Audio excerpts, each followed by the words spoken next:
Vamos a hablar de enfermedades infecciosas del sistema nervioso central en felinos. Realmente lo que hay que conocer de esto radica un poco en el que la valoración del paciente con examen neurológico, a pesar de que es un paciente que no se deja manipular mucho, en términos de neurología de felinos la cosa es muy sencilla. Van a ver un poco con base en las estadísticas cómo podemos orientar nuestro diagnóstico diferencial en la mayoría de pacientes sin haberlos tocado. ¿Listo? Entonces, los trastornos neurológicos en felinos realmente son más frecuentes en las ciudades y países desarrollados donde la gente tiene estos animales como mascota. No sé cómo sea acá en Pasto, en Bogotá está aumentando el interés por tener felinos, ¿sí? Pero todavía tenemos mucho pacientico callejero, ¿sí? Del felino que la gente le pone la comida, va, vuelve y de vez en cuando va a la casa a comer algo, ¿sí? Pero más o menos en estadísticas que se han reunido, por ejemplo, en el Reino Unido, el 10% de los pacientes derivados a un centro de referencia neurológica son felinos. O sea, 1 de cada 10 pacientes neurológicos son felinos. El 30 al 45% de las causas de consulta son enfermedades infecciosas. O sea que de esos, de 100 felinos que consultan por trastornos neurológicos, aproximadamente un tercio son pacientes con problemas infecciosos. Entonces miren que si ya sin tocar al paciente, casi que un tercio de ellos, por solo llegar con problema neurológico, puedo pensar yo que su origen es un trastorno infeccioso. En nuestro medio hay que tener en cuenta obviamente el trauma, las infecciosas y las intoxicaciones como las 3 principales causas de derivación de un paciente felino con trastornos neurológicos. El diagnóstico etiológico, para que no se angustien, solo se realiza en un 30 al 40% de los casos, o sea que en solo 3 a 4 pacientes de cada 10 que llegan por problemas neurológicos se hace el diagnóstico. O sea que no se angustien si ustedes no logran definir cuál es la causa del trastorno neurológico en su paciente felino. En ellos, como se asumía hace mucho tiempo que eran perros pequeños, hasta ahora se están comenzando a estudiar todas las posibles causas. ¿Bien? En un estudio que se hizo con 286 casos, la mayoría, 92, que corresponden al 32%, inflamatorias infecciosas. Otro gran porcentaje sin anormalidades, degenerativos, neoplásicos, disautonomías, encefalopatías espongiformes felinas y congénitas. Miren que acá, esto siendo en Estados Unidos, traumáticas e intoxicaciones casi no está, pero ustedes van a mirar y la estadística de nuestro medio es diferente.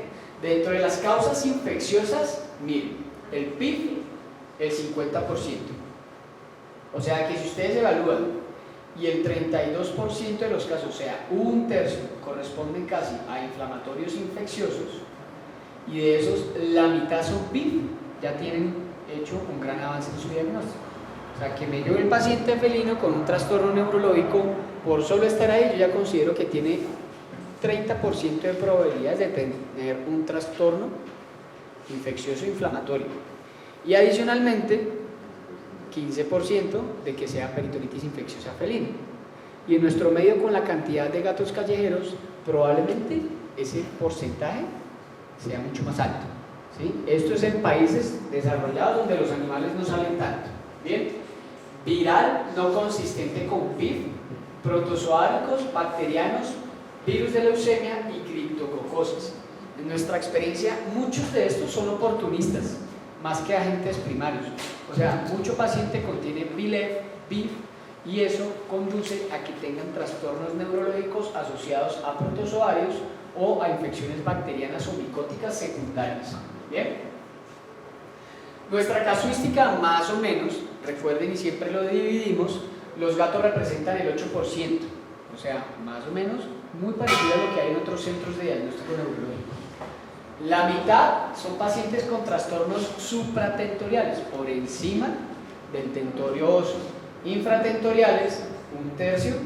Multifocales, 8 pacientes de los que hemos recibido, medulares, neuromusculares y sin localización precisa. No se angustien porque, por lo menos en Bogotá, el propietario del felino es una cosa muy particular. no en su mayoría, pero son raros. Realmente la mayoría de dueños de felinos son raros. O sea, son personas que uno no sabe leer, no sabe cómo interpretar, y si tú no sabes cómo manipular el gatico y el gatico se siente incómoda contigo, perdiste ese cliente, ¿sí? Eso ocurre en Bogotá. Entonces nosotros con el abordaje de estos animalitos somos muy cautelosos y obviamente muy de la mano con el manejo del propietario. Inflamatoria e infecciosa, un 25%, casi que un cuarto, ¿sí? Sin categorizar, y esto sin categorizar es un poco ¿por qué? Porque muchos de estos pacientes, los propietarios no nos permiten hacer exámenes. Ay, ¿lo va a chuzar? No, pero es que qué pecado, ¿no? ¿Será que no le pueden mandar algo para tratarlo y miramos a ver si sí funciona? Entonces, sin categorizar son de esos propietarios que no nos dejan hacer nada con su gato, para que tengan en cuenta de que eso es cuestión de manejo con el propietario en muchos casos. Traumáticos, miren acá cómo está, inflamatoria infecciosa, sin categorizar, traumato y tóxico son los principales causas de consulta en nuestro medio, ¿sí? Probablemente yo creo que estamos todos más o menos por ese mismo porcentaje. Idiopático, neoplásico y vascular. Bien. Coronavirus felinos, vamos a ver algunas cosas de las generalidades antes de meternos un poco al aspecto neurológico. ¿Cuántos conocemos aquí sobre el coronavirus felinos? ¿Qué es ese virus? ¿Cómo muta? ¿Por qué muta? Todo ese tipo de condiciones que son cosas que hay que explicarle al propietario porque no entiende por qué a su gatico le dio peritonitis infecciosa felina, ¿sí? Entonces nosotros tenemos dos grandes tipos. Un gran problema con la vacuna que existe actualmente es que la vacuna que hay es del tipo 2, que no es la que afecta a los gatos. Entonces se evalúa un poco realmente si sirve o no, porque no es la que afecta realmente al gato doméstico.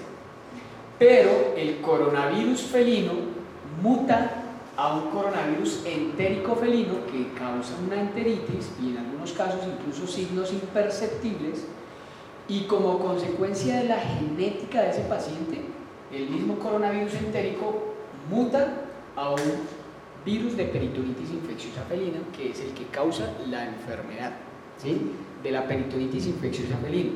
Por eso las pruebas que nosotros tenemos actualmente no son tan sensibles, porque no detectan a este, sino a este, ¿sí? Y eso no significa el hecho de que el antígeno esté presente, de que esté enfermo de peritonitis infecciosa.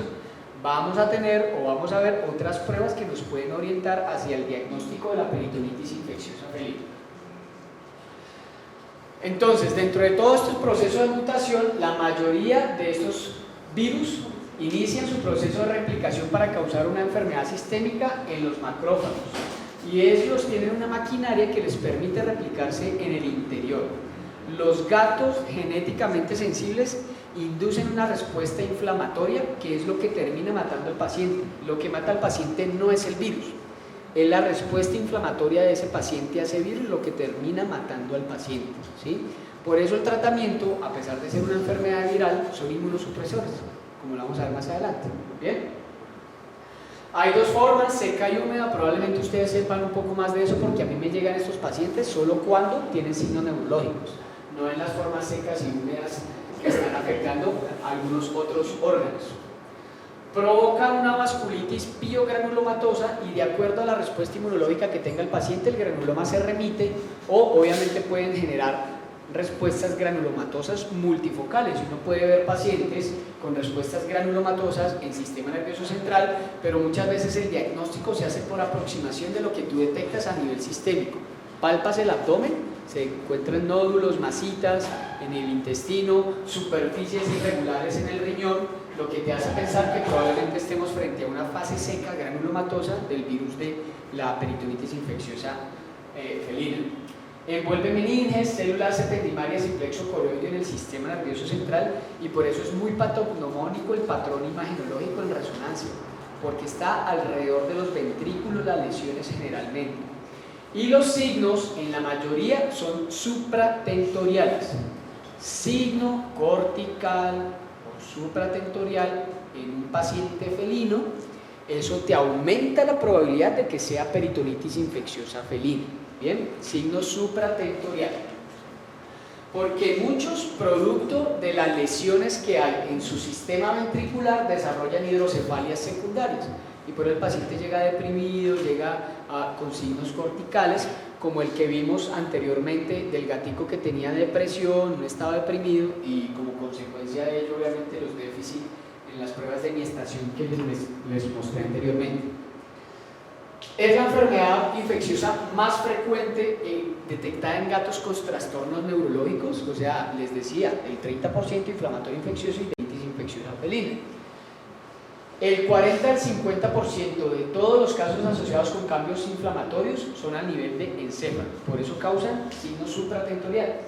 Esta enfermedad representa aproximadamente el 15 al 20% de todos los trastornos neurológicos. Ahora, ¿por qué muta el virus? ¿Cómo le explica uno al propietario que el gato que él tiene en este momento, que está en consulta, pudo manifestar la enfermedad, pero que a pesar de que hay un riesgo para los otros, puede que los otros no la manifiesten? Y eso está en la genética del paciente. Todavía no se ha detectado el por qué hay esa mutación, pero sí se sabe un poco qué tipo de respuesta inflamatoria es la que termina matando al paciente. Pero tengan en cuenta esto: si el gato que les llegó a ustedes con un trastorno neurológico convive en un ambiente encerrado con otros gatos, eso ya les incrementa la probabilidad de una peritonitis infecciosa. Estrés, cambios asociados a la adopción. Y es muy frecuente que el gato recién recogido, que lo adoptaron y todo eso, después de unos días comienza la vacunación, la desparasitación, su primer baño, la castración, todos estos elementos son estresores. Y estos afectan la respuesta inmunológica de forma tal de que muchos de estos pacientes terminan manifestando los signos de la enfermedad durante esta fase. Factores genéticos y la inmunidad específica contra el coronavirus, de acuerdo a cómo se responda, asimismo pueden haber trastornos neurológicos o no. El PIF es una enfermedad de animales jóvenes, o sea que si su gato es menor a un año, 70% de los pacientes con PIF son menores a un año. O sea, otro punto importante, convive con otros animales, tuvo elementos estresores y además de eso es joven, altamente probable. Pierden su inmunidad calostral entre las 6 y las 8 semanas de edad. Después de las 8 semanas, cuando se destetan, cuando se llevan a otro hogar, los hace más sensibles. Y hay razas que están sobre representadas. No tenemos muchas de esas acá, pero sí el persa, el balinés, el sagrado de Birmania, el bengalí y el himalayo. Estas razas están sobre representadas en esta enfermedad, pero nuestra casuística es, la mitad de estos son criollos, ¿sí? Realmente en nuestro medio muchos de estos pacientes con esta enfermedad son criollos. Bueno, ahora ¿qué ocurre con la mutación de este virus? Entonces, este virus muta y se comienza a replicar dentro del enterocito, en la mucosa intestinal. Ahí es donde hace la primera fase de la mutación. Después de que hace su replicación ahí, dependiendo de qué tipo de respuesta inmunológica puede desarrollar o no la peritonitis infecciosa. Entonces, elementos como la carga viral elevada y la respuesta inmune individual son determinantes para el desarrollo de esta enfermedad. Muchos de estos pacientes, si ustedes indagan un poco sobre sus días antes, muchos de ellos pudieron haber desarrollado cuadros gastrointestinales leves. Doctor, pues en los estudios han encontrado que más o menos en colonias mayores a 7 gatos tienen un alto riesgo de padecer o de que se presente la enfermedad. Okay. Y por ello mismo es muy común que se encuentre en criaderos.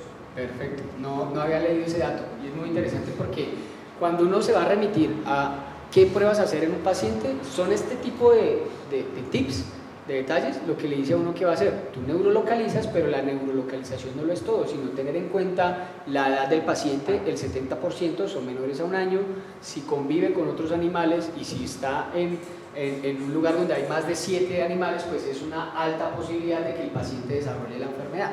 Entonces todos estos elementos nos remiten hacia cómo hacer obviamente nuestra aproximación diagnóstica.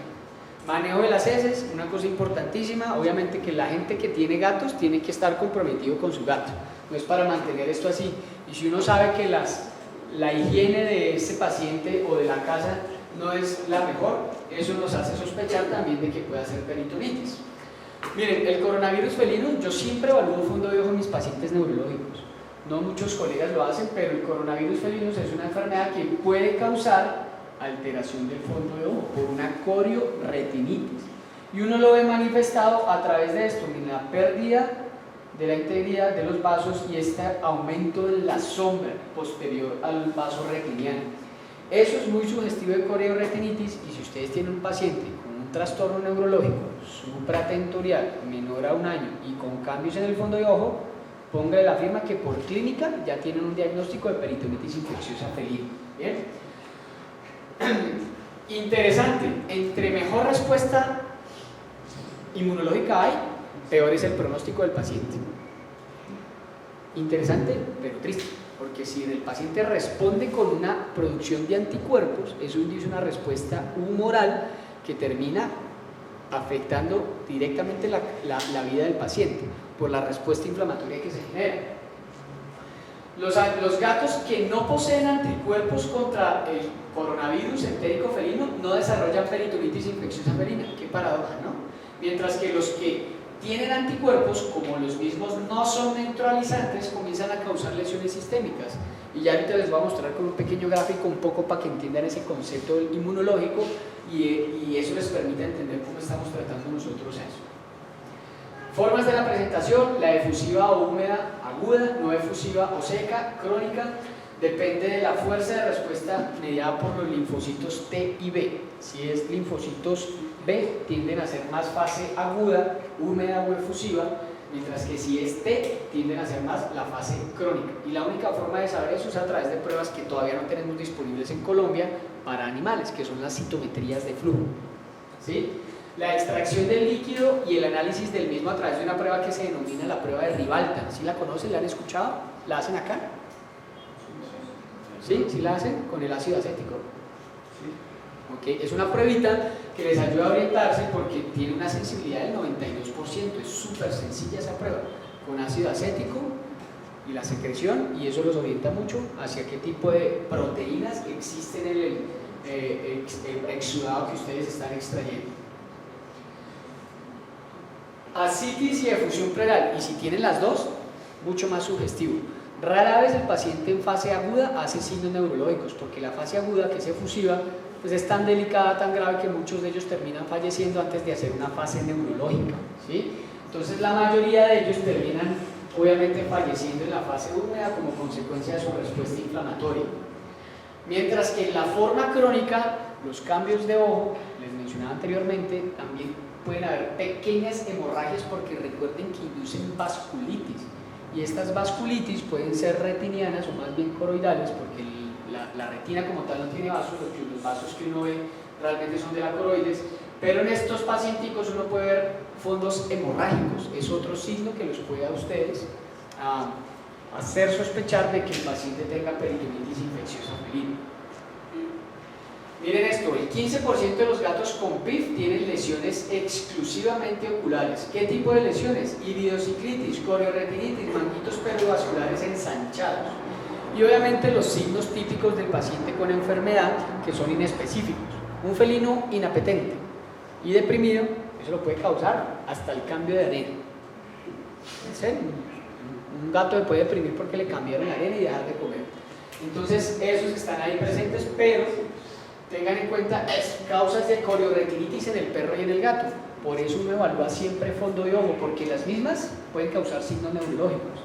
Entonces miren, infecciosas, moquillo, ehrlichia y rickettsiosis, otro tipo de rickettsiosis, porque la ehrlichia es una rickettsia, pero también el anaplasma pueden causar corioretinitis. Parasitarias, leishmania, micosis, babesias, otras, traumatismo, neoplasias, enfermedades autoinmunes.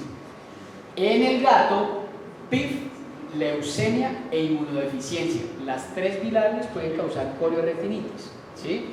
Toxoplasma y traumatismo y neoplasia. Entonces ahí están presentes, y el fondo de ojo siempre debería ser parte importante de su examen neurológico, ¿sí?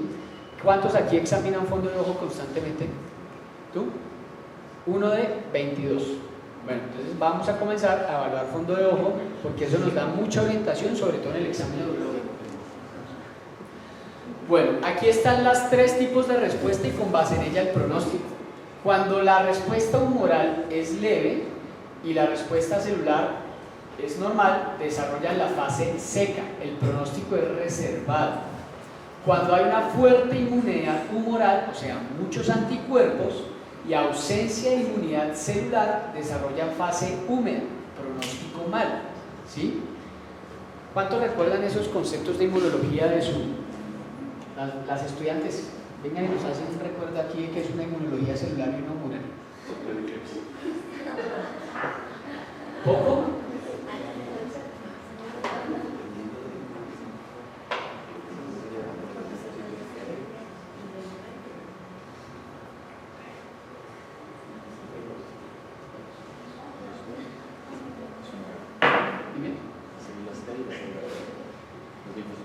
Los linfocitos T pueden determinar una respuesta humoral o celular. Los que determinan la respuesta humoral son los B. Nosotros tenemos los linfocitos T acá arriba, como los grandes gestores de la respuesta adquirida o de memoria, ¿sí? Estos linfocitos T, que se denominan T helper o ayudadores, ustedes los pueden encontrar en la literatura como también linfocitos T CD4. De hecho, toda la literatura que ustedes revisan de PIP lo habla así, linfocitos T CD4, para que ustedes cuando vayan a hablar y entender de inmunología, una inmunología lo único que mira es el leucograma, ¿cierto? ¿Alguien más mira eso? Ahorita estamos, por ejemplo, viendo que hay muchos problemas autoinmunes en pequeños animales que pues estamos necesitando diagnosticarlos. Ahora, estos linfocitos T que tienen una característica inmadura, dependiendo del estímulo, si es viral, si es bacteriano, etcétera, etcétera, pueden transformarse a linfocitos TH1 que evocan una respuesta de tipo celular o una respuesta tipo TH2 que evocan una respuesta de tipo humoral. Acá estimulamos macrófagos, neutrófilos, monocitos, mientras que acá principalmente linfocitos B, que lo que van a hacer es determinar la producción de anticuerpos. Estos anticuerpos pueden o no neutralizar al antígeno. Si el anticuerpo se une al antígeno, vienen células y fagocitan, o viene el complemento y daña esa unión antígeno-anticuerpo. ¿Cómo determino yo que una respuesta sea TH1 o TH2? El estímulo que recibe el linfocito T inmaduro. Ahora, por acá hay otro que tiene la capacidad, que son los TH3 o T reguladores, que son los que me regulan hacia la baja estas dos respuestas. Hacia acá nos vamos hacia autoinmunidad. Y es un poco lo que determina este tipo de respuestas. Por eso nosotros terminamos inmunosuprimiendo al paciente a pesar de que tiene una enfermedad viral, ¿sí? Entonces, estos TH3 se producen también de acuerdo a la presencia de ciertos estímulos y se encarga de decirle al TH1 o al TH2: hey, baje la inflamación, porque esa respuesta exacerbada termina lesionando tejidos, y es lo que ocurre en la peritonitis infecciosa felina precisamente. La respuesta inflamatoria, en el distemper, en la Ehrlichia, mucho de lo que ocurre realmente en estos procesos es asociado a una respuesta inflamatoria no regular, ¿sí? Entonces, eso es básicamente lo que está ocurriendo acá. Inmunidad humoral leve con respuesta inmune celular desarrolla en fase seca, inmunidad humoral exacerbada y ausencia de inmunidad celular desarrolla en fase húmeda, pronóstico mal. Respuesta celular fuerte e inmunidad humoral baja o no desarrollan la patología o hacen infecciones subclínicas y quedan como portadores. Entonces ahí están estos tres elementos que nos permiten determinar si el paciente va o no, digamos, a resolver su cuadro clínico. De 100 pacientes con peritonitis infecciosa, el 12.5 desarrollan signos neurológicos. En el caso de PIF efusiva aumenta ese pronóstico, pero realmente en la seca es donde más signos neurológicos hay. De 2 pacientes con PIF seco, 1 desarrolla signos neurológicos. El 50% de los pacientes con peritonitis infecciosa felina en fase seca desarrolla signo neurológico. Entonces, es altísima la casuística de trastornos neurológicos asociados a peritonitis infecciosa felina. ¿Cuáles son los signos más frecuentes? Ataxia, nistagmo y convulsiones, asociadas a meningitis, tremores de intención, hiperestesia, cambios de conducta, crisis cerebrales y alteraciones de pares craneales, ¿sí? pueden desarrollar, aunque más frecuentemente signos supra, pueden también hacer signos multifocales. Entonces hay que tener en cuenta que estos pacientes con trastornos multifocales, uno de mis principales diferenciales va a ser un cuadro infeccioso. Bueno, ojalá no se nos haya movido lo de los videos para que no vamos a tener problemas. ¡Ah! Pero estos dos ya los vimos. Este era el de la ataxia cerebral, el video que hizo el enguayabado, ¿sí se acuerdan? Y este era el tremor, un tremor que les iba a mostrar del miembro posterior derecho. Este videito también ya lo vimos, que era el tremor de intención, el movimiento cefálico como perrito de taxi, ¿sí?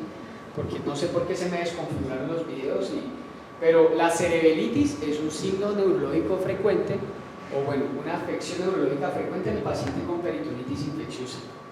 Ahora, ¿cómo hacemos el diagnóstico del PIF? Aquí es donde está el gran interrogante, porque la detección del antígeno no indica que el paciente tenga peritonitis infecciosa felina, porque el antígeno detecta coronavirus entérico, no la mutación, ¿sí? Entonces tengan en cuenta esto. El paciente con PIF tiene hiperglobulinemia, globulinas aumentadas. Adicionalmente, en algunos casos se encuentra anémico y con leucocitosis por neutrofilia, tres determinantes en el cuadro hemático que los pueden orientar hacia el diagnóstico de peritonitis infecciosa. Ahora, las proteínas totales en el 55% de los pacientes con peritonitis infecciosa efusiva es mayor a 7.8. ¿Sí? Esto es para tener una foto ahí en el consultorio de cuáles son los tips para el diagnóstico de la peritonitis infecciosa felina. Pero miren que en el 70% de los casos con PIF seco están por encima de 7.8. Entonces, hiperglobulinémico, que por lo general es a expensas, el incremento de las proteínas totales es a expensas del incremento de las globulinas, ¿sí? Están por encima de 7.8. Y esto es súper importantísimo, relación albúmina-globulina. Si ustedes cogen el valor de la albúmina y lo dividen entre el valor de la globulina y les da menor a 0.4 con un antígeno positivo y con una hiperglobulinemia y proteínas totales mayor a 7.8, casi que en un 99.99999% de probabilidades de seguridad o de confiabilidad, ustedes están con una peritonitis infecciosa felina. ¿La relación es menor a 0.4? Menor a 0.4. Ah, sí, está ahí, hay una coma, no hay valor. Menor a 0.4. Entre 0.4 y 0.8, la clínica manda. Si está entre 0.4 y 0.8 y tiene clínica de PIF, damos el diagnóstico positivo de PIF. Mayor a 0.8, las globulinas no son un determinante de nuestro diagnóstico en peritonitis infecciosa felina. Análisis del derrame. Si tomamos muestra del líquido que está contenido en pleura o el líquido que está contenido, se tiende a coagular rápidamente por los altos contenidos de fibrina que hay ahí. Entonces es una efusión que tiende a coagularse rápidamente. Eso también nos orienta hacia el diagnóstico diferencial de PIF. ¿Listo? Pero es más fácil que se coagule en un componente de vidrio a que se coagule en un componente de plástico. Entonces ustedes sacan la muestra de una jeringa, ponen en un tubo tapa roja y miran si que coagula, porque el vidrio contiene una carga negativa que activa las vías de coagulación en el líquido más de lo que lo hace el plástico. Entonces tengan en cuenta que es más agudo el diagnóstico en ese sentido si lo hacen en un tubo de vidrio. El diagnóstico imagenológico, solo si lo que ustedes acabaron de hacer no los orienta al diagnóstico de su trastorno supratentorial en el felino y tienen la forma de hacer la resonancia, pues hacemos la resonancia. Lo que se observa normalmente son estas áreas granulomatosas con borde hiperintenso, así se observan. Y en algunos casos, realce el medio de contraste a las áreas de los ventrículos, porque recuerden que el epéndimo, los plexos coroideos están inflamados por la enfermedad. Y estos dos son casi que patognomónicos de un paciente felino con trastorno supratentorial de peritonitis infecciosa felina.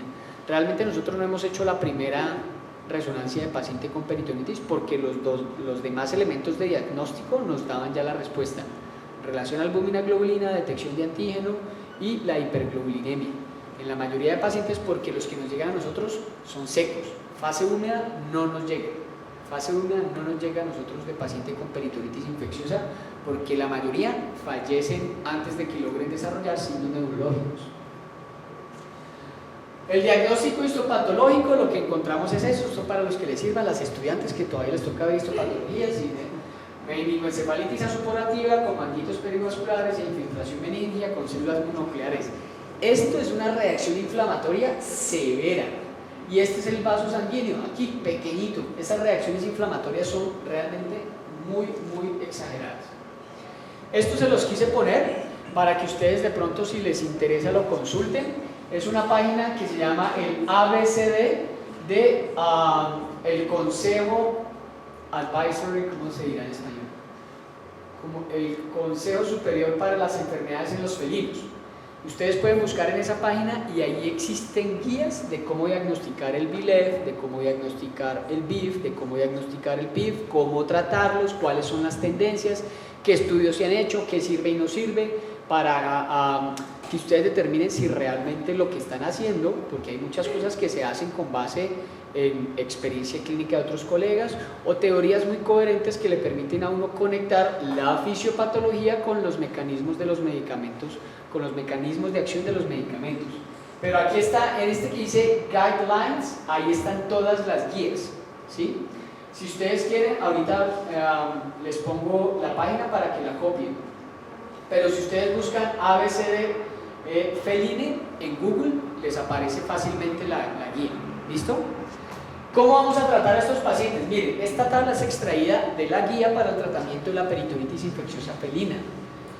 Han intentado con antivirales, ribavirin, no recomendado, vidarabine, inefectivo, interferón alfa humano, inefectivo, interferón alfa oral en bajas dosis y subcutáneo en altas dosis, contraindicado, porque recuerden que en bajas dosis inmunoestimula el interferón, ¿sí? En altas inmunosuprime el interferón alfa, pero entonces no es recomendado, contraindicado, porque en bajas dosis va a inmunoestimular, y si la respuesta inflamatoria es lo que me está matando al paciente, yo no quiero inmunoestimular a ese paciente. Ahora, depende de qué vaya a inmunoestimular. Si yo voy a inmunoestimular la vía TH1, eso es benéfico porque la respuesta celular mejora el pronóstico de mi paciente, la respuesta humoral la empeora. Interferón omega felino, no hubo efectos benéficos observados en los estudios que se han hecho, estudios clase 4, ¿sí? Ahora, inmunodepresores, la prednisolona de dexametasona en dosis inmunosupresoras. ¿Cuál es la dosis inmunosupresora en felino del corticoide?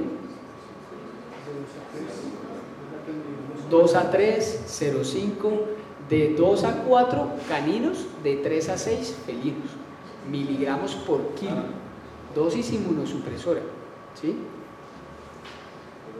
La pentoxifilina, que se ha demostrado, digamos, que es efectiva para el tratamiento de las vasculitis en humanos, requiere estudios en felinos, pero yo la uso. La pentoxifilina es un medicamento reológico, reduce reacciones piogranulomatosas y en dosis de 10 miligramos kilogramo día la usamos para los pacientes con estas reacciones. Aquí está la ciclosporina, la ciclofosfamida, el clorambucil y la azatioprina. Ojo, la azatioprina se utiliza mucho en pequeños animales y la utilizo mucho para el distemper en dosis de 1 miligramo por kilo. La dosis inmunosupresora es de 2 a 4, pero no se recomiendan en felinos porque producen mielosupresiones muy severas. Actualmente el gold estándar de terapia inmunosupresora es la prednisolona, ¿sí? Para que ustedes lo tengan en cuenta. Pero aquí está esta tabla y la pueden extraer de la página que les acabo de recomendar para que ustedes digan con certeza por qué utilizan una cosa y por qué no otra. Si es que acá no está el interferón beta, miedo, porque el interferón beta realmente lo que hace es suprimir la respuesta. El inhibe el TH1. El inhibe el TH2. Tendría sentido usarlo por eso, inhibe el TH2, el interferón beta. De hecho, la esclerosis múltiple es una reacción mediada por TH2 y el tratamiento es interferón beta. Tendría lógica, pero no ha sido probado. ¿Sí? La esclerosis múltiple se trata con interferón beta y es una respuesta humoral mediada por TH2. Lo mismo que está ocurriendo en la peritonitis infecciosa. Sería totalmente coherente utilizar el interferón beta, pero no creo que haya estudios por ahora, no sé. Bien. ¿Qué hay que tener en cuenta ustedes para que le digan al propietario? Hay posibilidad de que se recupere o que viva a esta enfermedad. Cuando tiene bajo conteo de linfocitos, el pronóstico es malo. Si el paciente está linfopénico, el pronóstico es malo, porque existe un alto riesgo de complicación con microorganismos secundarios. Bilirrubinas elevadas, pronóstico malo. Alto contenidos de efusión e hiperglobulinemias severas. Estos 4 elementos sirven como factor pronóstico para el tratamiento de su paciente, obviamente unido a la clínica, no nos desligamos de la clínica por ningún lado.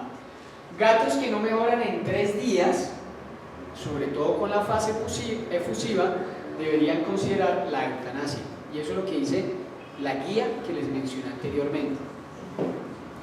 El tiempo de sobrevida de días a meses, dicen de 9 días a 9 meses, así dice la literatura, del paciente con peritonitis infecciosa felina. ¿De qué depende? De esto, de cómo está la respuesta inmunológica en ese paciente. ¿Bien? Ahora, de acuerdo al ABCD, ¿cómo los estoy tratando yo? El paciente con peritonitis infecciosa felina en fase piogranulomatosa seca, que es como el que me llega a mí, prednisolona 2.2 miligramos por kilo 2 veces al día. Yo no utilizo las dosis de 3 a 6 porque me estoy ayudando con otros medicamentos que me estimulan otras respuestas. Dexametasona o metilprednisolona intratoráxico o intraperitoneal en casos de efusión, en dosis antiinflamatorias.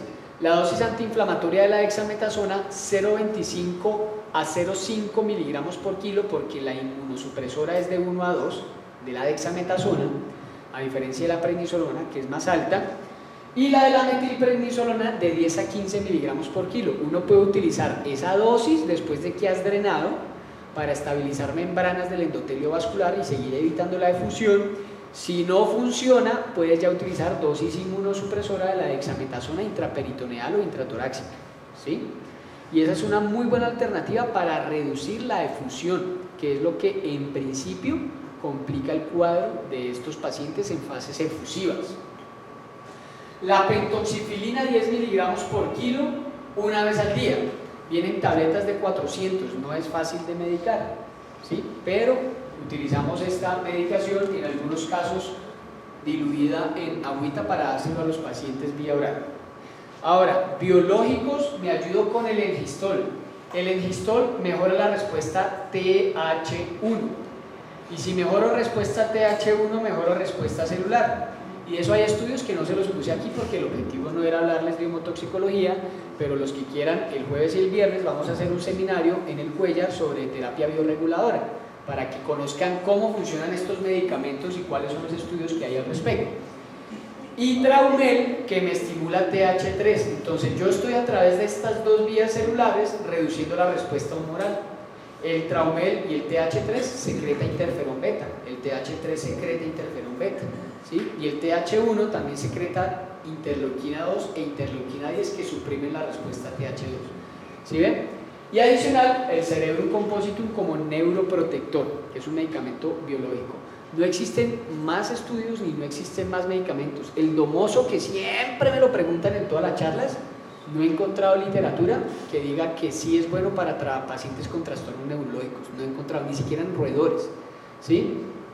Por ahí hay algunos estudios in vitro que funcionan como captador de radicales libres, pero ni siquiera dosis en journals. Los libros, por ejemplo, yo me fui a revisar una dosis y la dosis que estaba en ese libro no se iba a la referencia bibliográfica y era de 1949. Entonces, para que se fijen un poco desde dónde vienen esas dosis.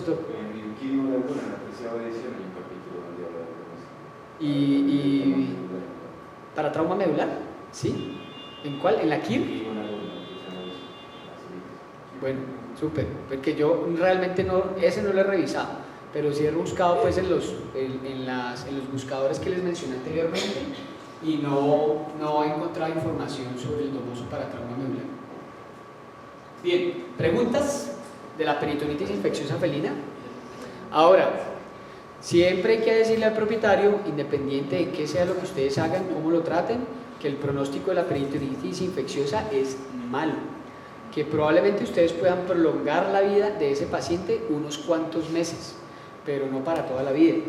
Entonces, eso hay que tenerlo en cuenta para que ustedes le digan al propietario, porque ellos obviamente llegan pensando que ustedes le van a salvar su animal, ¿sí? El otro virus que afecta grandemente al sistema nervioso central es el virus de la inmunodeficiencia felina. Este nombre de la subfamilia lentivirus tiene su nombre en precisamente uno de los mecanismos que tiene de permanecer latente y hacer replicación intracelular lenta por años, porque los pacientes pueden permanecer asintomáticos por años, ¿sí? Afecta a felinos silvestres. Yo tuve un tigre del circo Hermanos Gasca con una mielopatía por virus de leucemia felina, y un caso muy interesante al que le pudimos hacer la prueba y el seguimiento, y el paciente quedó con la mielopatía medio estática, no progresó mucho, y lo mantuvieron ahí hasta que pues obviamente tuvieron que llevarlo a, ellos tienen como una finca en Cali donde llevan los tigres para mantenerlos allá, y pues ya que mueran de viejos o toque sacrificarlos.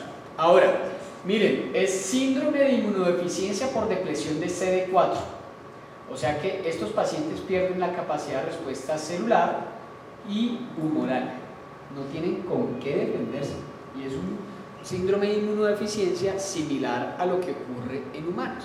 El virus se replica en el CD4, esa es la célula preferente para hacer su replicación intracelular, ¿sí? Aquí, esta es una parte que les va a tocar simplemente para poder hablarle de las expectativas de tratamiento que existen actualmente, pero el virus tiene 3 genes importantes que codifican proteínas de capsid, y esta es la que utilizamos para el diagnóstico por PCR, ¿sí? Esta es la proteína que se utiliza para el diagnóstico por PCR. Nosotros actualmente en Colombia solo tenemos el SNAP, que es altamente sensible, pero el hecho de que un paciente no tenga anticuerpos no significa que no tenga la enfermedad, ¿sí? O que los tenga, que la causa de su síndrome neurológico sea por ese virus, porque como produce inmunodeficiencia, todos los terminales, esa inmunodeficiencia da campo para criptococosis, micoplasmosis, toxoplasmosis, todos otros osis que causan los síndromes neurológicos en estos pacientes.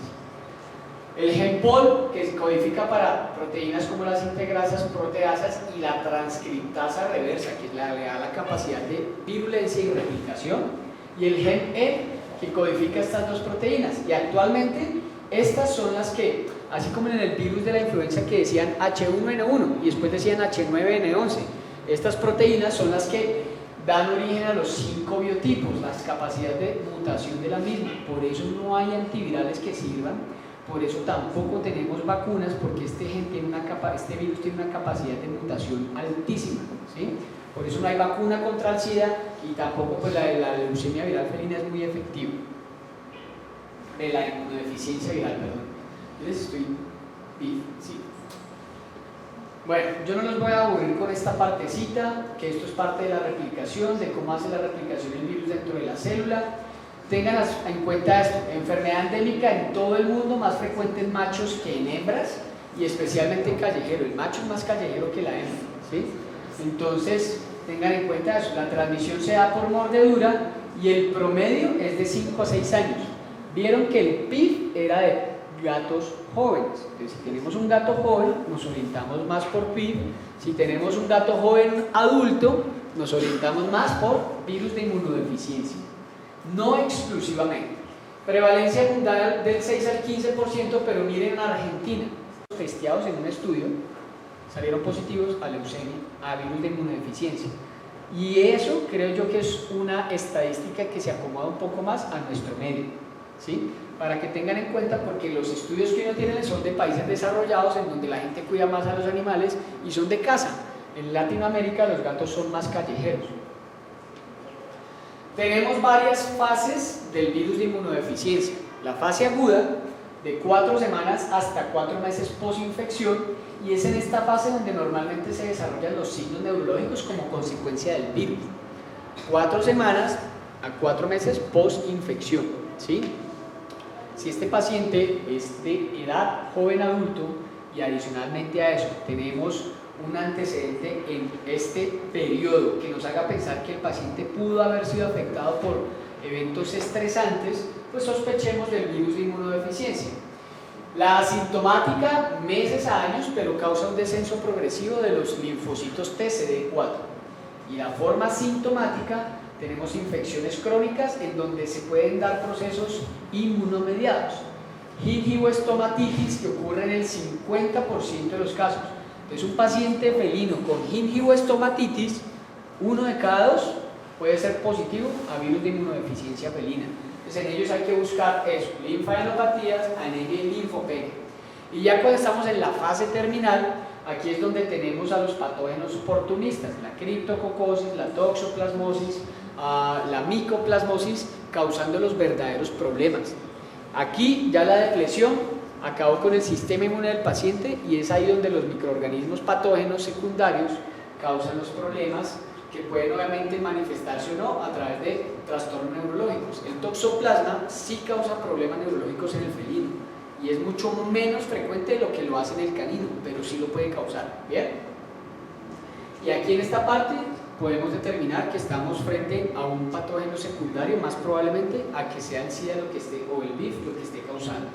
Ahora, oncogénesis en leucemia viral felina sí ya está muy estudiada, en inmunodeficiencia felina no tanto, pero a diferencia, aunque no es directamente oncogénico, se ha relacionado a linfosarcomas de células B, negativos y positivos, a leucemia, trastornos mieloproliferativos, fibrosarcomas y carcinomas de células escamosas.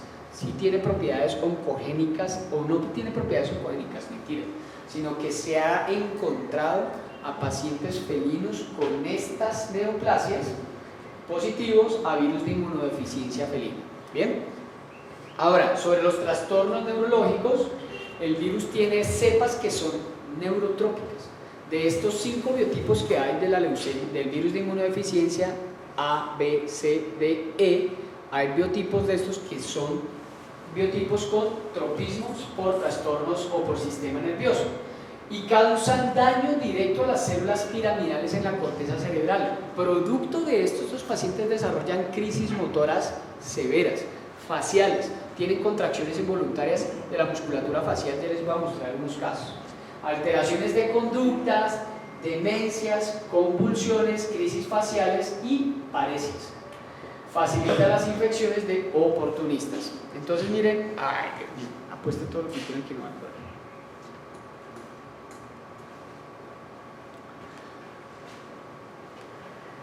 No nos vamos a quedar sin ver las crisis faciales de pacientes asociados a virus de inmunodeficiencia felina, porque afecta directamente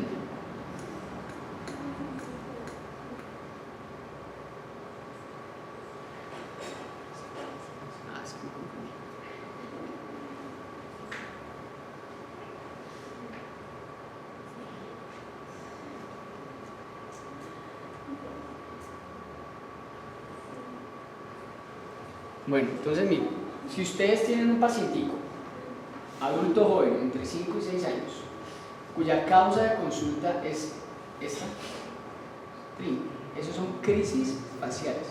Y esas crisis faciales ocurren como consecuencia de afección de las neuronas piramidales en el área frontal, donde están las neuronas o el área motora, ¿sí?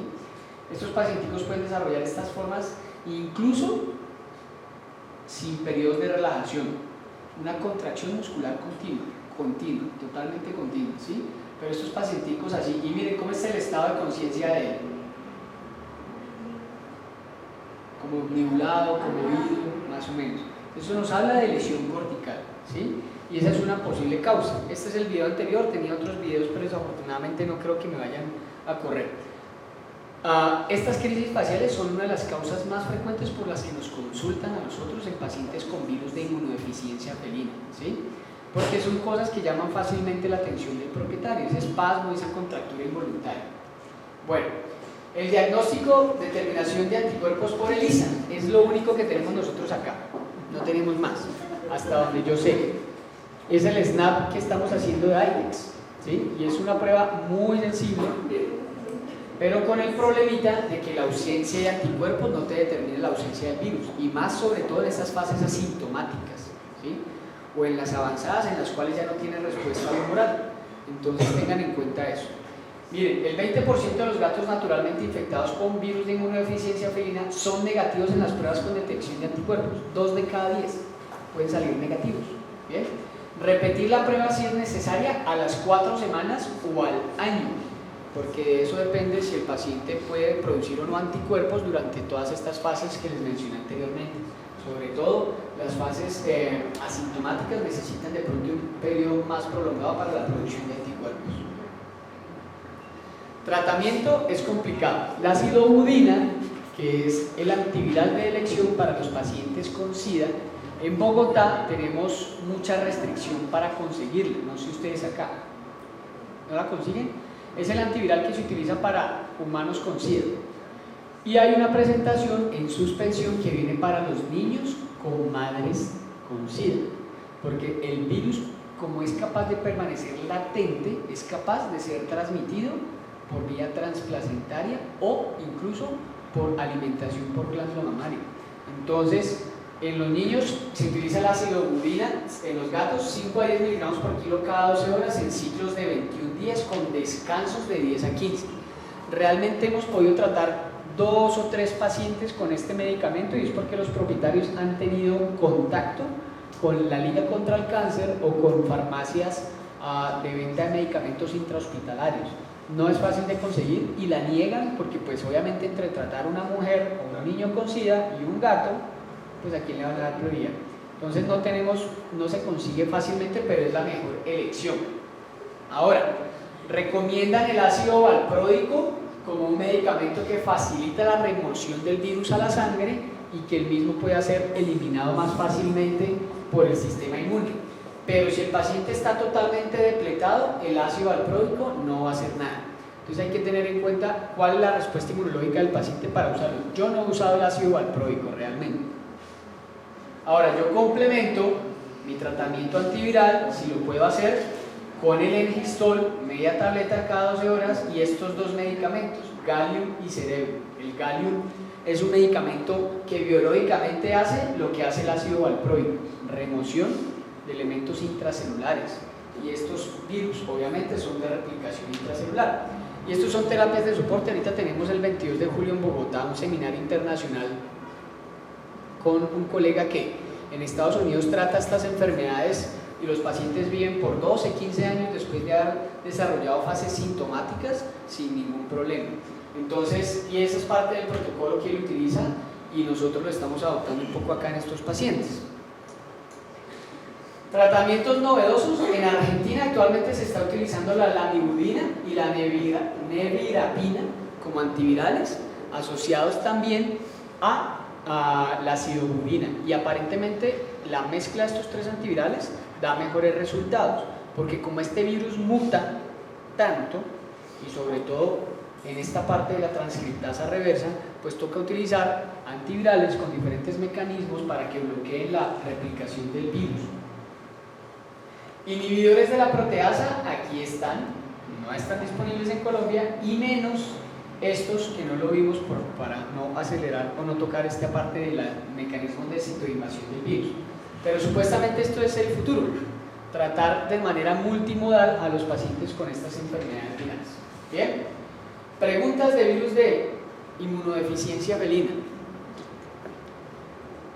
¿Sugerencias? ¿Tampoco? Bien, vamos a hablar del virus de leucemia viral felina. ¿Doc? ¿Dieron por ahí? El último virus. Este es un signo neurológico. ¿Se acuerdan la forma de D invertida que les mostré de la pupila de un gato? Entonces, si afecta solo una rama postganglionar del nervio ciliar, se produce la forma de D invertida. Si afecta a las dos, se produce una midriasis o lo que denominan anisocoria estática. Es una neuritis postganglionar que puede ser unilateral, causando forma de D invertida, o que puede ser bilateral, causando la midriasis total y estática. Esa pupila no responde a pesar de que al animal le molesta la luz. El problema no es el nervio óptico, sino el oculomotor, el que no responde. Entonces ustedes le ponen luz y él cierra el ojito, pero la pupila no se contrae. ¿Por qué produce una neuritis? Tiene mucho tropismo este virus por nervios periféricos. Entonces, realmente las dos presentaciones clínicas más frecuentes de un paciente con leucemia viral felina no asociado a cáncer, ojo, ya vamos a tocar esa parte, es nervios ciliares de invertida, midriasis total, estática o alteraciones en la micción, nervio pélvico, es un nervio por el cual tiene tropismo. Y si el gato tiene dificultad en la micción, pero desde el punto de vista de la control motor, propiocepción de miembros posteriores está normal, sospechen de una neuritis de pélvicos por leucemia viral felina, ¿sí? Son los dos trastornos neurológicos más frecuentes y hemos tenido ambos casos. Un paciente que está, incluso hasta fue operado de cauda pensando que tenía una cauda y el paciente lo que tenía era una leucemia viral felina, ¿sí? Ahora, recuerden que este virus es altamente oncogénico en animales jóvenes y en pacientes jóvenes menores a 4 años existe una alta probabilidad de que favorezca el desarrollo del linfoma. En la mayoría de los casos es linfoma multicéntrico y el paciente tiene la linfadenoromegalia generalizada o los linfonódulos mesentéricos aumentados de tamaño, ¿sí? Y muchos de estos pacientes pueden tener metástasis linfomatosas infiltrativas en el parénquima del sistema nervioso, pero generalmente en animales jóvenes. El paciente de edad avanzada es el que normalmente tiende a sufrir de esto, de la fase nerviosa asociada al virus. El paciente joven, fase nerviosa asociada al linfoma, mediado por la oncogénesis que desarrolla el virus, y el paciente de edad avanzada más esta forma neoplásica, ¿sí? Ahora, sí se han descrito causas del linfoma como única neoplasia sólida en el sistema nervioso, pero son raros. Es decir, un linfoma en sistema nervioso no asociado a no asociado a un linfoma multicéntrico, sino como única masa en sistema nervioso central y la misma asociada al virus de leucemia felina. Entonces, esos son más raros, pero obviamente, si ustedes ven un gato joven con linfadenoromegalia, y tiene signos neurológicos, sospechen de que el paciente tiene un linfoma multicéntrico y un linfoma infiltrativo en sistema nervioso y que el mismo probablemente está asociado a virus de leucemia felina. Ahora, si el paciente es de edad avanzada y el mismo tiene una anisocoria con midriasis estática o una D invertida, o alteraciones de la micción sin el compromiso de la actividad motora de posteriores, sospechen de una neuritis periférica asociada al virus de la leucemia viral felina. Es el menos frecuente de las 3 presentaciones o de las 3 enfermedades virales, pero también hay que tenerlo en cuenta. Bien, de este no vamos a ver mucho. Lo que me interesaba que conocieran un poco sobre la parte neurológica es lo que les acabo de mencionar, pero para este sí ha resultado ser efectivo el interferón omega, que es el de Bayer, que se comercializa en México y Argentina, y teníamos un paciente con una mielopatía, creíamos nosotros, asociado a virus de leucemia viral felina, y el propietario traía desde Argentina el interferón omega y se lo inyectaba, es carísimo, casi que vale una ampolla 180.000 pesos, entonces no es tan asequible el medicamento para hacer el tratamiento. Ahora, si hay una enfermedad autoinmune asociada, la gingivoestomatitis en pacientes BILEF positivo se trata con inmunosupresores, ¿sí? La gingivoestomatitis en pacientes BILEF positivo se trata con inmunosupresores.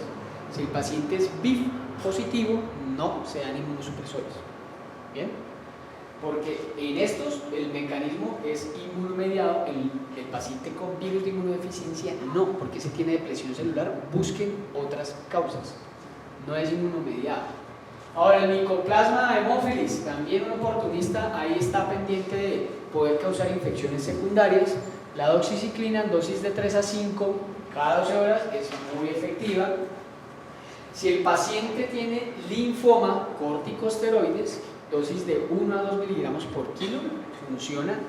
Y está descrito el uso intratecal de arabinócido de citosina. Yo no lo he tenido que usar, ¿sí?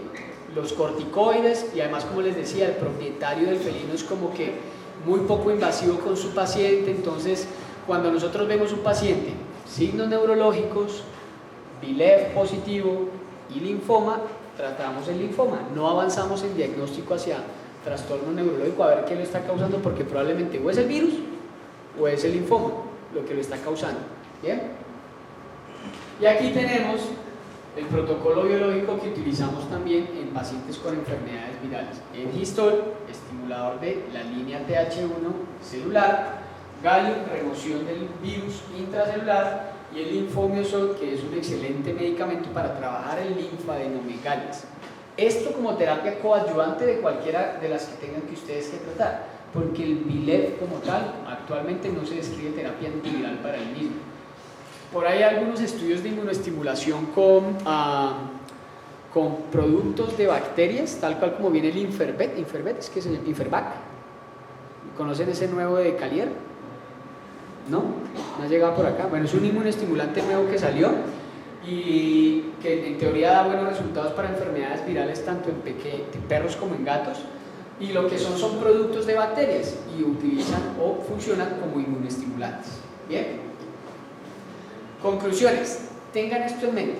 Gato neurológico: la mitad de los pacientes que llegan a ustedes con trastornos neurológicos obedecen a trastornos inflamatorios o infecciosos, y la mitad de esta mitad son PIF.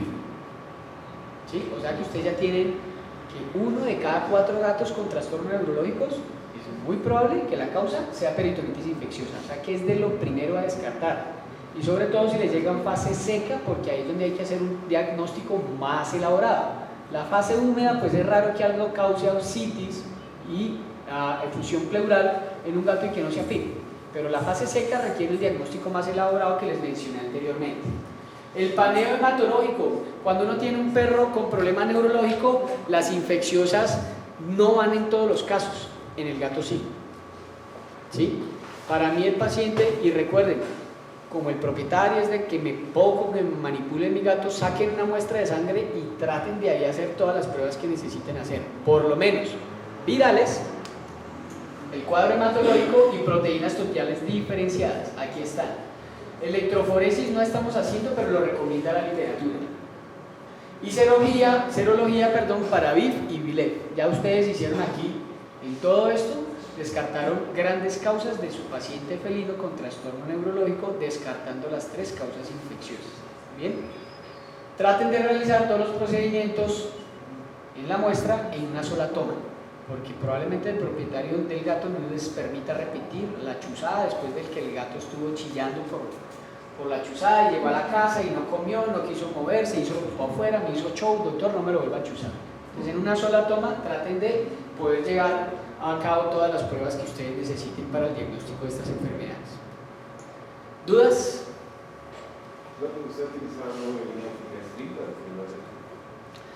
Es que ese se utiliza más para leucopenias de origen de médula ósea, y no es, o sea, es estimulante de leucos en general, no trabaja directamente sobre esta línea, no lo he usado.